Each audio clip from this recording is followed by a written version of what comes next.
In this video, I'm going to be teaching you how to build a garden statue out of using some random materials that you probably even have sitting around your house already, and you can apply your personal artistic vision and artistic creativity to create something that's going to be successful. It's going to last. It's going to be bold, and it's going to have a lot of character to it. Stick around, watch this video. I think you're going to like it. It's maybe not the easiest project. It's probably not a day one, project for, concrete as a hobby, unless you're like an intrepid do-it-yourselfer. I'm going to show you everything. I show you the entire thing step by step, making this owl statue. So you won't have any questions left over. And I mean, it's all up to you at that point. Check it out. I think you're going to like it.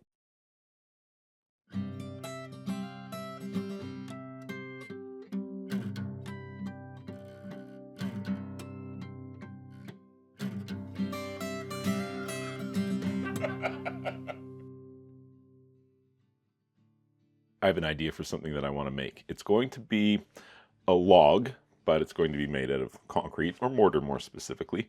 And then perched on top of said log will be an owl. So I think this is going to be a really interesting project. It should, I'm picturing about yay big or so. Heavy, not so heavy that one person couldn't pick it up and carry it, which is normally what I go for with a benchtop project like this. But it should be a little challenging, a little different. I haven't made one exactly like this before, so it's kind of like a first time doing this in a way. The process I'm using is familiar. I've done it many times, but the actual thing I'm making, I've never made, wood creation where I have like a sculpture on top of that. I've done the wood. There's probably already a video on this channel that you can look up about how I make a fake log using concrete. But I think this is going to be a lot more challenging than that, but it's also a lot more interesting. I think that if I can do this, which I think I can, I'm totally confident I could do it, but let's just hypothesize that I'm one smidgen not confident. And if that were the case, well, I suppose then I'd have to be really careful. I'd have to try to use a mixed design that's going to set up really slowly because I'm going to have a lot of details that I have to do, but they start from the top down, whereas I have to apply the mortar product from the bottom up. These are all just technical details about how this project's going to come together, but it's an intermediately challenging kind of project, but it's going to make something totally awesome. I think you'll be impressed. Follow along. Let's make the whole thing together. I'll show you the whole thing. It's the best way. That way it's not just like, and here's a turkey from the oven. No, you're going to build it with me. And it starts right now. Go! Okay, so it starts with something that you probably don't have.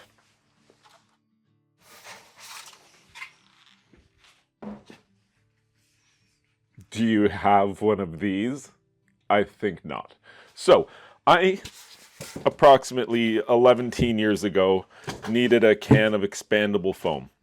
And I didn't need the whole can, but if you've ever used the stuff, you know as I do, it can't seal it up and reuse it later. Like it's a one-shot deal. So I had this old bucket sitting around. See? No surprises in my bucket. And I applied the expandable foam thusly. And I think this is where this project's going to start. I've been staring at this thing for 144 years, but I think today's the day. Today's the day I'm going to turn it into something. I'm going to kind of shave it down just a little bit to get some uniformity and thickness. I'm going to wrap it in a steel armature with stucco lath. And then on top here, I'm picturing like a carved owl.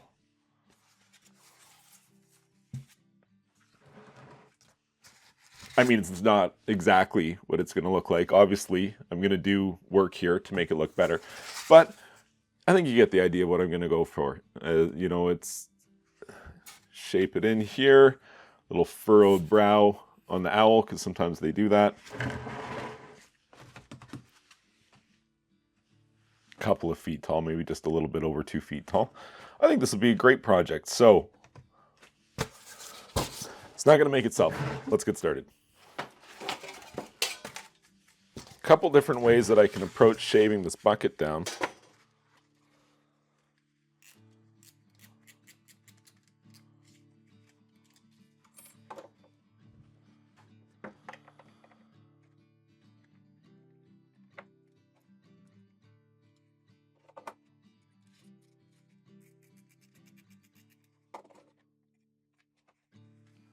There we go.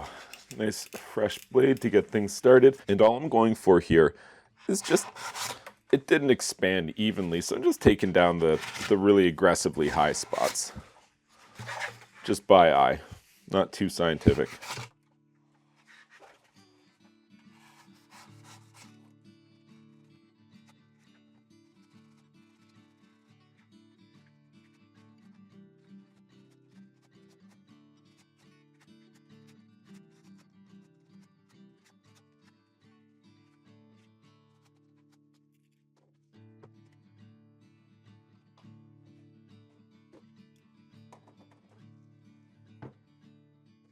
I think that looks great. Just take down all the high spots, and I think that way when I wrap the steel around it, it's not like crazy misshapen or anything like that. Crazy misshapen. So, no, okay, so we're not quite done here. Basically, it's just going to be take the edges in a bit. You know, it's a rectangle right now. I've not seen a lot of rectangle owls. I'm not seeing a lot of owls in general, but I'm pretty confident they're not rectangles. And a little bit in the front.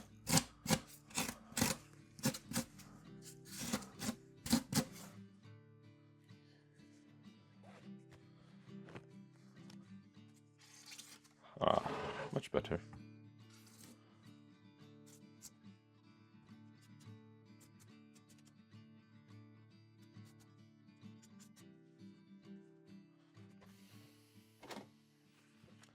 So before I wrap this bottom part in steel, I'm just going to do some basic shaping. I'm going to do most of it, I think, once I've got it all together there, but it'll just be a little easier for me to work on here.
Fine then. Be that way.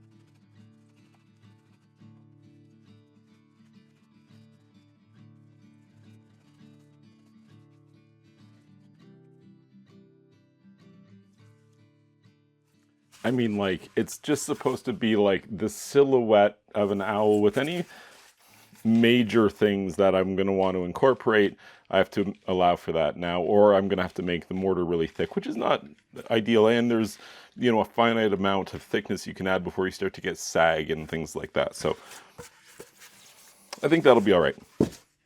Just a rough starting point is all we're going for.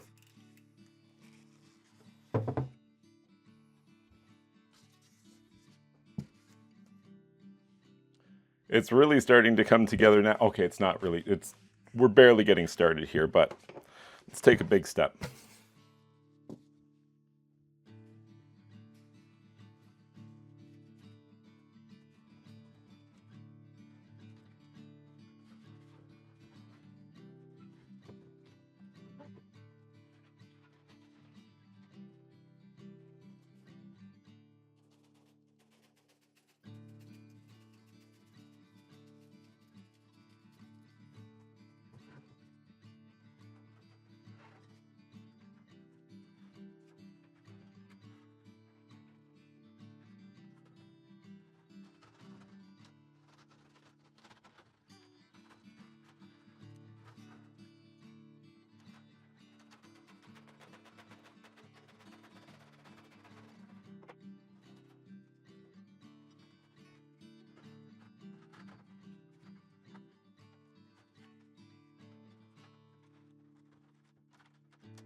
It's actually appreciably difficult to get this stuff to sit nice and flat and flush. But the good thing is that because of the nature of the stuff we're making here, you can just kind of, like I just did there, scrunch it up.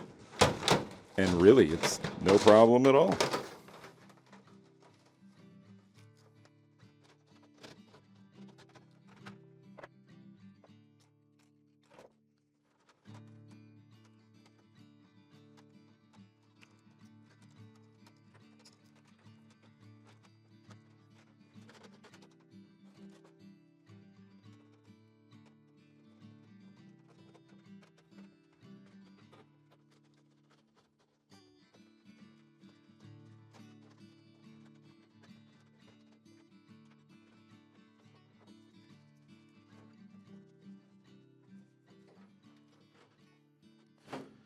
Any place I want the mesh to stick a little tighter, I just, same thing, just kind of scrunch away. If there's a big hollow void there, scrunch it in. Just be careful of those cut edges.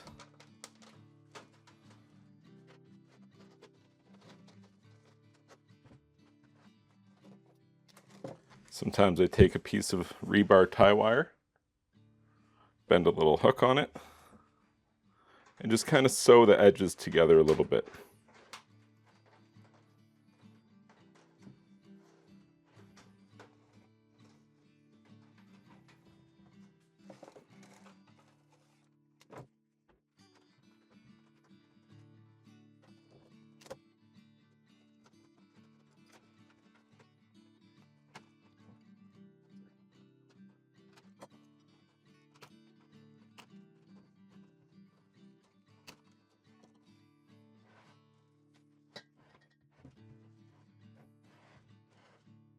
It's actually pretty good. Here, take a closer look.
Now that I'm into the top part here, I can use some longer hardware to help kind of just hold everything where I want it.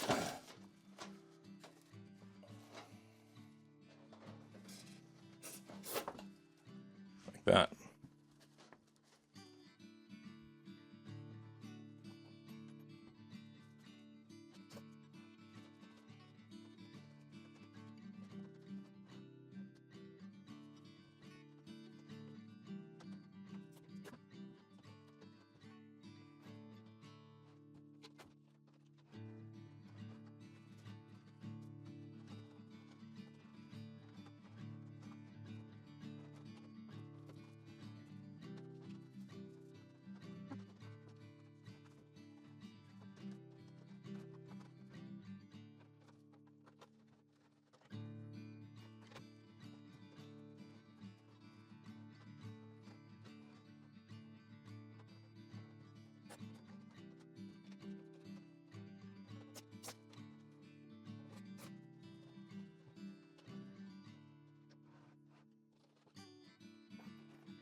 I'm pretty much happy with that. But the less bounce that this stuff has as I'm applying, the better. So I'm going to add just a little bit more hardware here to try to help myself out.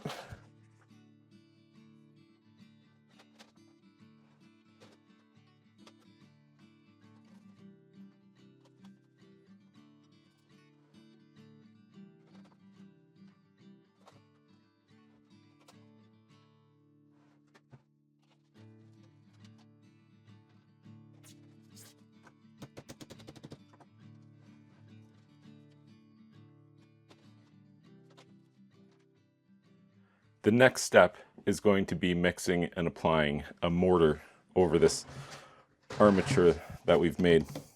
It's going great. I really like this. And you see how it's nice and strong. Like anywhere if I pick this up, like look, the whole thing moves. And this is before there's concrete on it. And the concrete obviously adds strength and the steel adds strength and the whole thing is going to be super strong. And that's great. Let's talk about the mix design. I'm going to go about somewhere between 2 and 3 parts sand to 1 part Portland cement. You know, 2 gives me kind of a creamier, smoother consistency for fine detail.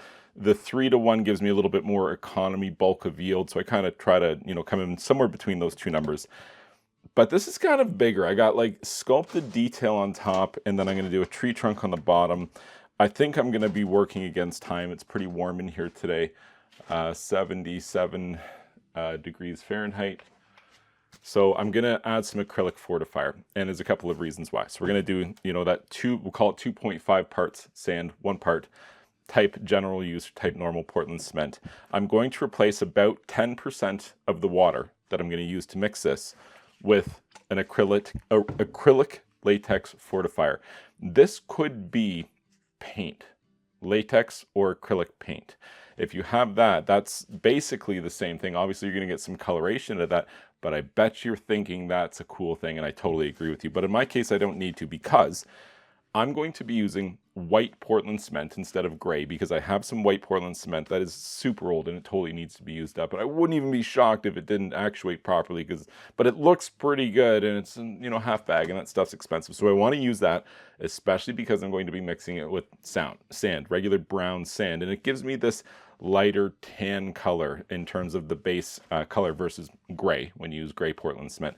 And I want that for this, because this is going to ultimately be an owl sitting on a, you know, tree stump.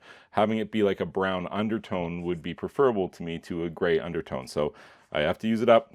I think it's going to look better. That's what I'm doing. But you could use paints. You could use white cement too. You could use gray cement too. But you could add latex paint with color to your mix. If you're using a gray Portland cement, you will get minimal coloration. That gray, oh boy, she wants to stay gray.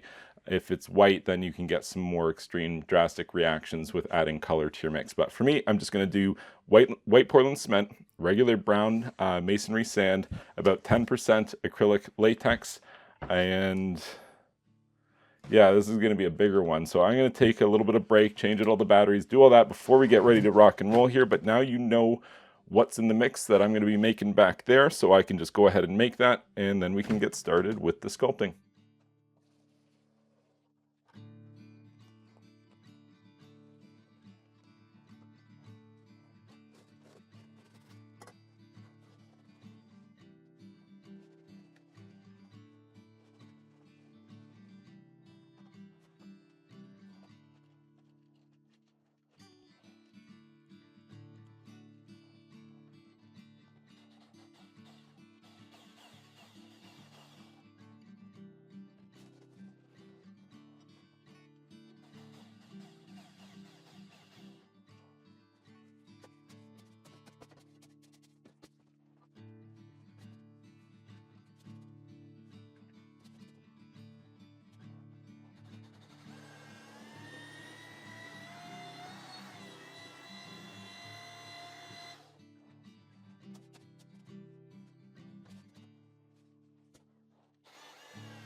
So fairly stiff inconsistency. I didn't want it too wet, because it's, you know, the more vertical surface you have, the more gravity is going to work against you, and the water is going to kind of make its way to the bottom and make the bottom edges kind of sloppy. So it's a little bit drier, but I got to work quickly, so I'm going to get going here.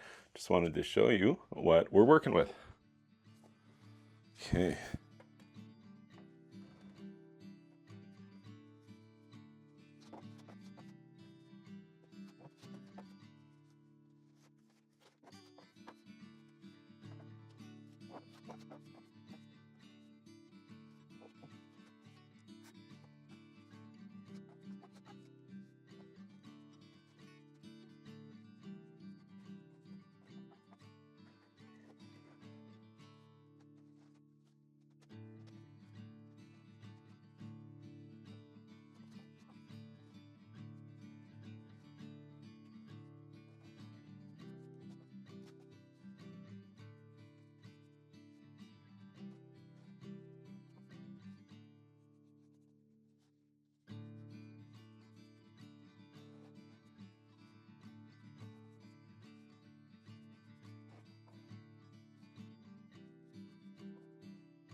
So at this stage, I'm really not going for anything approaching perfect. Really, I'm just trying to get some coverage on the steel, make sure that I've got all the steel covered.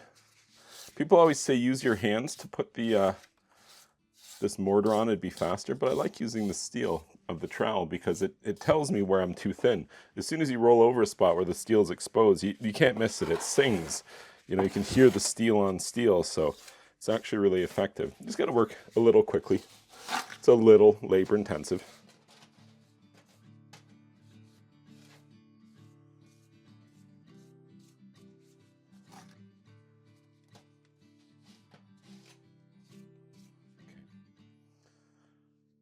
Now for the top part.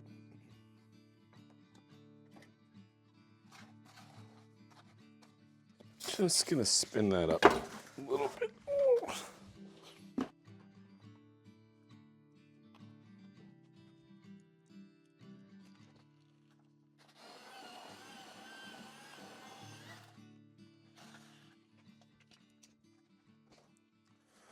It's important to note I wasn't re-wetting mix, which was stiffening up, starting to set. It was still fully plastic. I just wanted the top part just a little bit easier to trowel than the bottom here. It was a little bit dry.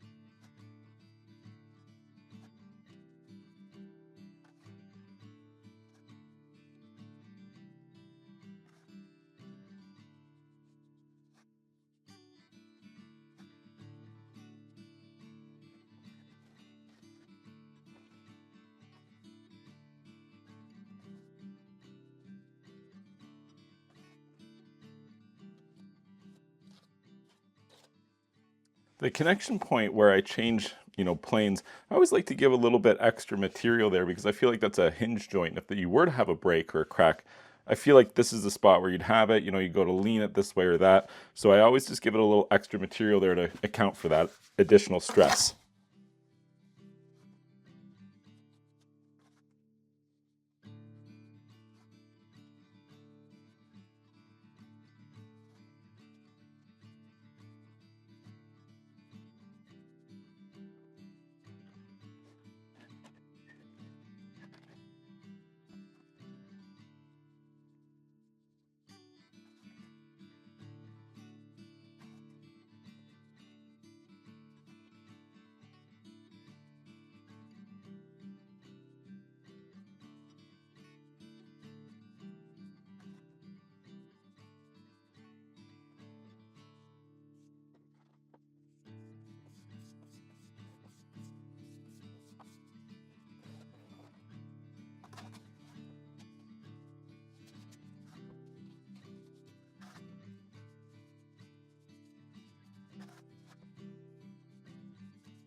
Okay, I think I'm gonna call it there. I can smell my dinner is almost ready, and I'm starving. Let's go eat it. I don't think I'm gonna get this much better here. Just gonna let him cure for maybe a day or two, and then I'll come in here with some light touch-ups just to take off some of the loose crumbs and stuff like that. But all in all, I'm happy, and I think this guy's gonna look really cute when he's done. Okay, we're back. This guy's been curing for about a week or so. He's not fully cured strength yet, but definitely ready for the next stage here, which is just going to be scraping and sanding. I'm going to use a file, one rounded side, one flat side, and then just some 220 grit sandpaper. And all I'm going to do is I'm going to go around, I'm going to take off anything that's going to like flake off, crumble off. I want to take it off now, because once I've painted and added color, you know, I don't want to lose a bunch more material, because now, well, I'm going to lose all that color too. This is very important, you know, over the whole surface, but I would say especially so on the bottom edge here. You know, just as you see me do here, I'm leaning this thing on edge, and in doing so creates like a pressure point on the back side there. And if there is, you know, a really sharp or a weak corner there, you're going to get some crumbling and flaking away. So I'm always very careful to make sure I kind of round that bottom edge off as much as possible. This tree bark design results in a lot of this little crumbly bits and stuff. And so again, just be careful, take your time, make sure you get all that stuff off there using the sandpaper. Probably another good tool here would be just a standard screwdriver to help you kind of get in there as needed. So I'm going to go ahead and mask up, and we'll get this guy sanded down.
Okay, now just take it outside, hose it off, let it dry and cure for another couple of weeks, and then I'll see you back for the painting. All right, well, I guess the time has come to paint the owl. A lot of different options here, so many different things we could do, but I'm going to go with airbrushing acrylic or latex paints. It's watered down, so the colors are a little bit, you know, diluted or more subtle. You can still see through them as somewhat translucent, which is okay. That's what I'm going for here. But still, we're going to have a bunch of different colors here. We're going to have yellows, browns, tan, white, black, a couple of browns actually. Should be fun. Let's get started. As I apply it, there's going to be a lot of cuts here. You won't notice it, but this process I like to allow a lot of time for. Add a layer of color, wait a bit. Add a layer of color, wait a bit. I don't like adding them all at once because you don't want the paint to run. Obviously, that's no good. But the colors kind of bleed together, and sometimes that looks good, but usually I like the depth of color I get better when I'm allowing dry time between the colors. And if I want a really bold or dramatic color, I'm better to apply multiple light layers versus like one really heavy layer with this process. It just seems to give you better results. So with that being said, I'm going to go ahead and mask up. It is just, acrylic or latex paints, but I like to wear a mask because I can taste the paints and they don't taste good, and I'm breathing them presumably, and I don't want to breathe them. So I'm just going to mask up and start using this watered down acrylic and latex paints to paint the owl. And what else? About 3-to-1, 4-to-1 is the mixed ratio water to paint. But really, whatever it takes to get it flowable and viscous to the point that your airbrusher will actually spray. You can get into a lot of problems with it jamming up. They're not really made to pump paint, right? So unless you're spending a lot of money on your airbrush, which I'm definitely not, just whatever generic thing I can find on Amazon with no expectation of longevity, it actually ends up working pretty good. More or less coming down to like taking your time to clean it properly after each use. If you do so, in theory, it's going to work really good here. Most of the time, when I come back to it after a period away like this, it needs a little bit of interior cleaning, despite how well I tried to clean it last time at the end of use. That being said, man, I get multiple years. Like, the one airbrush I got from Amazon, the first one, I got 10 years out of regular use, and that's crazy for something that I spent like, I don't know, $20 or $30 for. And this is the size of the reservoir that I'm using here. It doesn't take much. It actually takes shockingly little paint in order to paint something even as large as this. Like, I'm going to use drops of actual paint. So you pour it in here, you use it up, and then dump that out and put a new color in, and away you go. So that's going to be the process here. Let's get going.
Let's see.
Okay, let's give that some time to dry. I'm going to take this opportunity to pull this spray apart and see if I can't fix the clog that we have inside here. See you back shortly. Okay, we're back. I took the airbrush apart and there was a ton of old paint in there from the last time that I used this, so I got out most of that. Hopefully I think that should see some improvement here.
Okay, let's give this thing a couple minutes to dry, and I'll peel that last layer of tape off, and we're done here.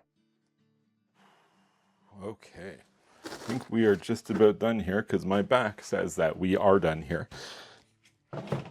Okay. It's not perfect. I wanted to the beak yellow, but most of them are actually black, so I went with black. Seeing it now, I wish that I went with yellow. It's too late to do it now. We'll just have to live with this, you know, and it's fine. It's really fine. It looks good. I think it looks good. Do you leave a comment? Do you think it looks good? I mean, you don't have to just like give me a hard time about the beak, because I think we can all agree it could look a little bit better there, but all in all, I think this is a pretty fun little guy here. Let's go ahead and peel this layer.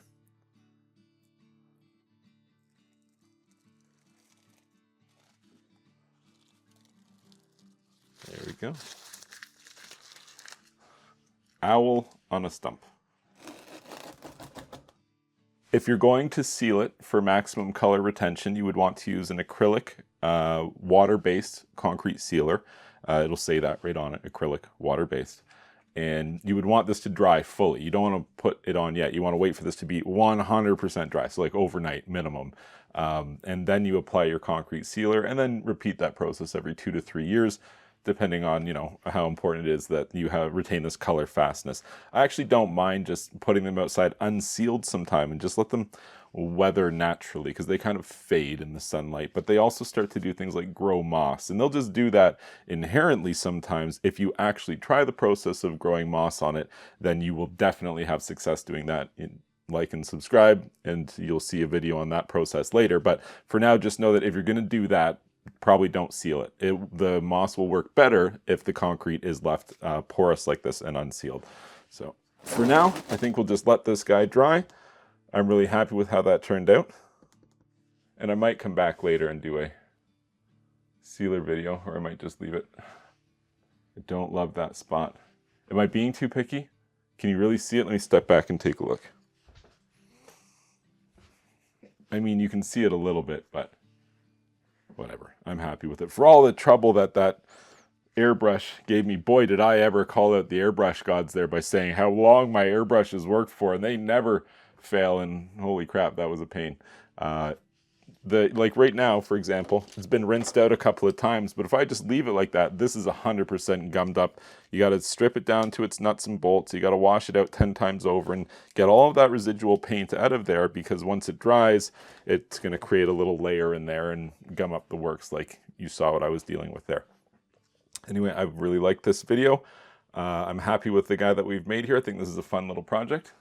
Like and subscribe.